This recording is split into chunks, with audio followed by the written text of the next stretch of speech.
welcome to Shelf to Chef, a new library program where you can check out not only a cookbook but equipment and watch this video so that you can cook along with me, Chef Stephanie Paganini. I am so excited about today's recipe because we get to play with a kitchen tool or a baking pan that you don't typically have in a modern kitchen. And that is this guy here. And you say, wait a minute, I have that. That's my meatloaf pan. But this is actually a different version. See the bottom? It has holes in it. This is called a Pullman loaf. It has a top. The reason it's called a Pullman loaf is even though the bread that we're baking inside it is much older than the time of trains, this pan was developed for the Pullman train because they realized that they could stack these, 3 of them in an oven, what they could normally keep just 2 loaves of bread in those tiny little train kitchens. So back in the golden era of trains, they wanted fresh sandwich bread, fresh French toast bread, and that's exactly what we're going to make in this pan today. We're going to make a bread recipe called pain de mie. That is a French term, and it means bread of the crumb or crumb bread. And the reason is because in baking this bread before the invention of the Pullman loaf, they would take loaf pans and they would weight them down to force the bread to stay quiet. The bread would stay compact in this loaf, thereby creating a very tight crumb. And because of the steam that was trapped inside that loaf pan, it would create a very thin crust. So it was really a bread of just crumbs, of just the inside. A pain de mie bread is what we're going to make today in our Pullman loaf. You ready? Let's get started. So to begin, when we talk about bread, we have very few ingredients, right? We know we need flour. Wheat flour is what we're using. We must use wheat flour for this bread because gluten development is important. Gluten is the protein that you find inside flour, and it's activated when it combines with liquid. So for today's purposes, we're going to use something called all-purpose flour. The recipe in the book calls for unbleached flour. You can use bleached flour if that's what's on sale. It's just a matter of flavor. Unbleached flour sometimes maybe has a little more flavor on the bottom of it, but really for the purposes of this bread, it's supposed to be neutral flavored. It's supposed to be something that you can use universally in your kitchen, so you are okay using bleached versus unbleached, whatever your preference or budget calls for. Now, when we talk about flour, flour originally was whole wheat flour. They would take the wheat, they would crush it, and inside that flour, you had the inside of that wheat kernel, you had the outside of the wheat kernel, and you had the germ, or the part of the wheat kernel that would create baby wheat, basically. Now, with all 3 of those pieces in whole wheat flour, it created a product that was harder to keep shelf stable and made it harder to develop gluten or make a light, fluffy pastry product.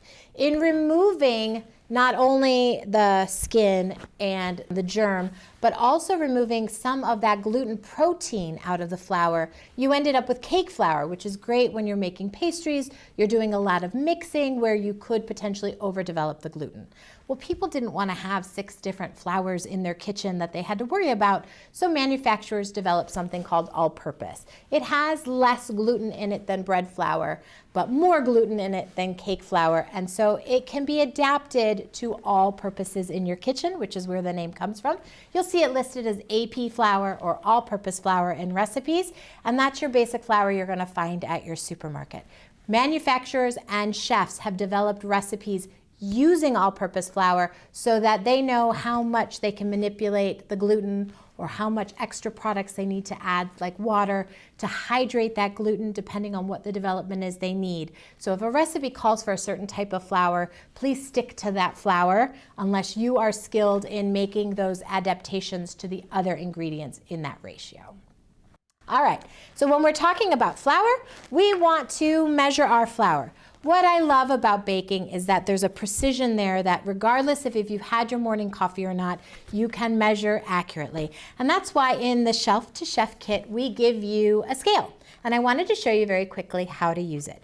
When you get your scale, there'll be batteries that you either have to put in or they may already be in there, but you're going to turn your scale on.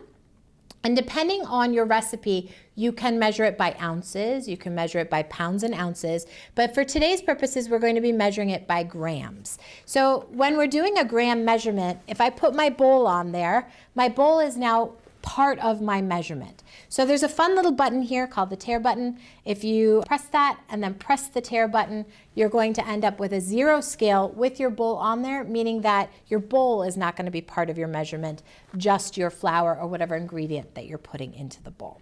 When we go to measure this recipe, we have the scale, which we can use. If you don't have a scale at home, or you are making this recipe without our chef-to-chef kit, you are going to want to do a spoon and sweep method on your flour. Here's the reason why. If I dig into here and I try and pull all of this out, I am compacting that flour in the bottom of my measuring vessel. In doing that, you are actually putting in your recipe more flour than you wanted. You need it light in the bowl. So you're going to take a spoon and you're going to just gently plop it into your measuring vessel. So for this recipe, it's like over 5 cups, so we won't be doing this the whole time. But then once you get it, you're going to take a flat edge and you're going to run it across the top. And that way you can see that there's still a little bit of air in there, but we're getting a more accurate measurement than if we scooped it into a bowl. So instead of using the spoon and sweep method, we are going to use our scale today. And I need 690 grams of flour. So I have my scale at 0, and I'm going to put in enough flour to make my 690.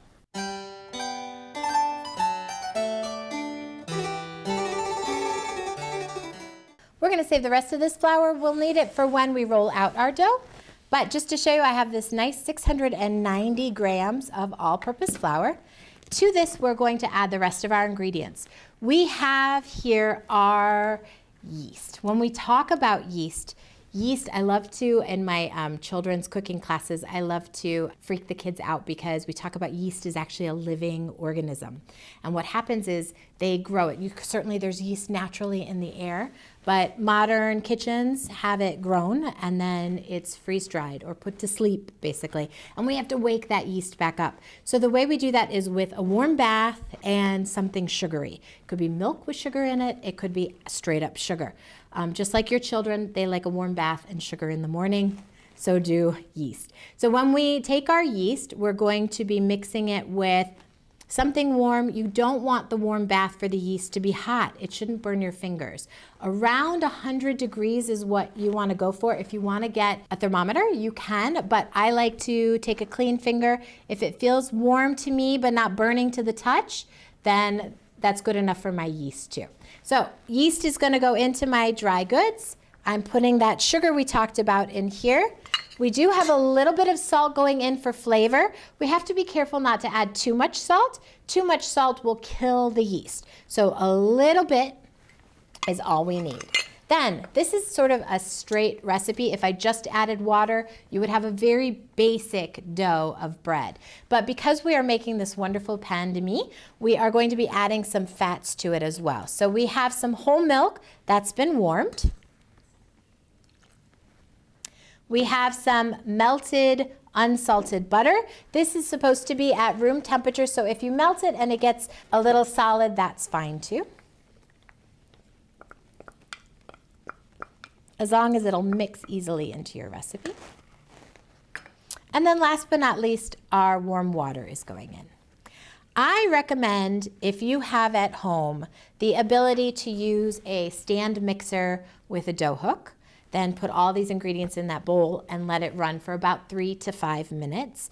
If you don't and you have a hand blender with the dough hook attachment, please use that for the same amount of time. But if you are like me today and you are going old-fashioned with it, it's going to take a lot of hand power, and we're going to be mixing this by hand and kneading it by hand before it's ready for its rest and proofing. So enjoy the music.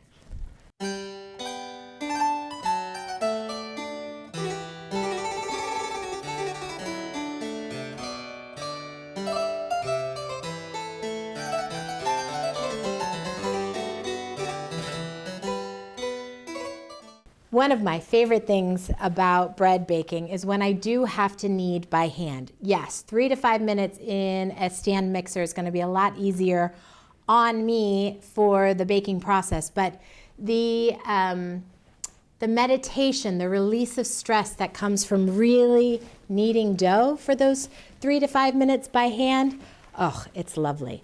One of the things you want to remember to do when kneading dough is you're going to be using what's called the heel, or this fat pad of your hand.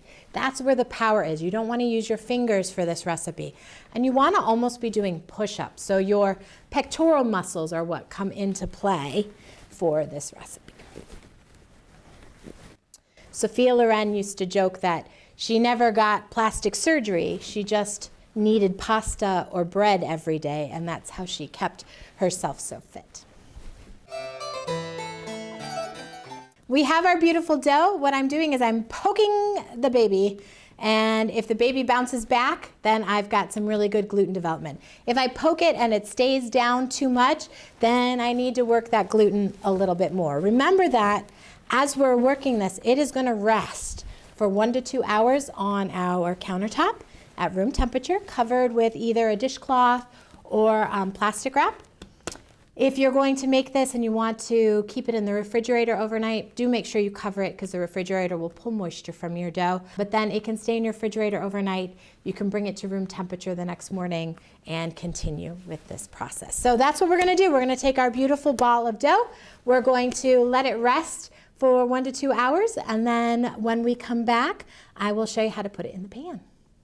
Okay, welcome back. So we have our dough that's been resting for about 2 hours, and we're going to pull it out, and I'm going to show you how to shape it for the pan. So if you remember, we are using the very cool Pullman Loaf pan, which I love that we have this available for you to check out here at Mentor Public Library, because this is not something you maybe want to keep in your kitchen all the time, but once you make this recipe, I think you'll enjoy making your own pain de mie at home. So the pan has to be prepped. So I have sprayed it down with just some cooking spray, but I wanted to show you this trick. It's not me, I didn't invent it, but I thought it was a great idea.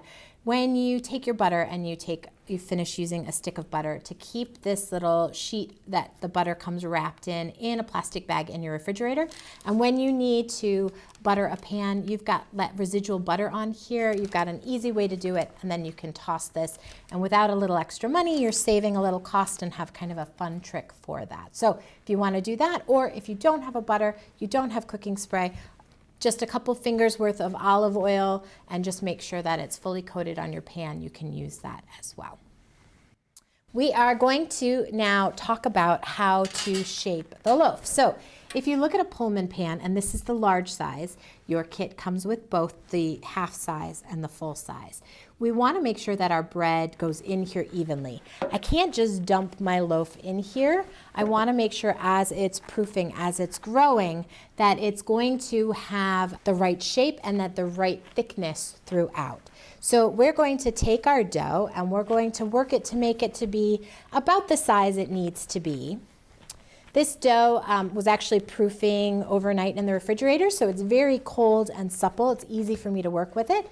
But if it was getting sticky, I could put a little flour down on the counter and use that to work with. So once I know that it's about the size that I want it to be, and if you notice, this dough, it moves almost like pie dough because of all that fat that's in here, the milk and the butter. It's not where I'm really fighting it to spread it out. We're going to take this sort of wrinkly side, and we're going to put that on the inside. And when I go to roll this, we're going to want to roll it so that it's long. We're going to take the top, we're going to roll it over. I'm going to do it this way to camera, so I think it might be easier for you to see. And we're going to press down to kind of seal it. I might flip my edges over a little bit and roll it over again and again, just making sure it's kind of sealed. Again, pulling my edges. I want there not to be a space here. I want it to be a nice, smooth, cohesive piece of dough. So that's why these rolls are getting melted into the dough. And we're going to do that. My final tuck. And then for my final edge here, we want to make sure that the seam of this dough is on the bottom. The reason being, if I put it anywhere else, that's going to be a weak spot for this dough to then expand. I'm feeling it to make sure it feels pretty equal in thickness. And then we're going to plop it inside the pan. Look, there's room for it to grow. It's going to sit in this pan for about 40 minutes to an hour and allow itself to double in size before we get it into the oven. And we'll see you in a little bit. All right, hi. We are back with our Pullman loaf. It has been given about 40 minutes to an hour to rest and proof in a nice warm kitchen. And you can see it has grown to fit the pan, and it's coming about halfway up the pan. So we're gonna take our Pullman loaf top, we're gonna slide it onto our Pullman loaf, and we're gonna put this in a 400-degree oven for about 30 minutes. After that, we'll take the top off and let the bread finish baking in the oven, top off. Let's get it in. Whew, it's hot. We'll see you in 30 minutes. I am so excited to show you what was an unintentional experiment. We made 2 batches of dough because we wanted to have one ready to go, and then we had our sample one. And so I went ahead and put the exact same dough, the recipe for pain de mie that we have in the cookbook, and put it in the large Pullman loaf pan and in the half Pullman loaf pan. So you can see the same volume of dough, how it shapes up differently depending on the size of the pan. So this one looks more like a really great sandwich bread because of the lid that was on here for the first 30 minutes of the bake. This inhibited it from growing that dome top. So it has a very sleek, almost like sandwich bread like that you would use for a tea party look to it. And then the larger one, because of the volume in the pan itself, there was room for it to dome up a little bit, which I still think will look fabulous. So let's unpan these. They've been cooling for a little bit, but please, if you're at home, be careful because the pans are still kind of hot. But I want to show you as it comes out. It's got that beautiful sandwich bread look. Can you imagine slicing your sandwich from here? And then again, this is the smaller pan loaf, or the half pan loaf, which is very hot. And you can see the shape of this one as well. So we'll let these cool a little bit, and then I can slice into them and show you the crumb. So we're going to use a bread knife. A bread knife is a specialty knife. You notice it has kind of the big ridges on it. And this is so that it will cut the bread without crushing it, fingers crossed. Ideally, you want to do this once the bread has cooled a little bit. You can see there's still steam coming off of my bread. So we might get a little crushing or compression of the crumb. Oh, but look how beautiful that is. That is some gorgeous crumb in there. Let's see the big loaf. Is this happiness for you? Because this is happiness for me. The anticipation of slicing bread. Is it killing you? No, I'm kidding. I won't torture you. Look at that. Gorgeous homemade sandwich bread brought to you by you using the kits you find here at Mentor Public Library. Enjoy.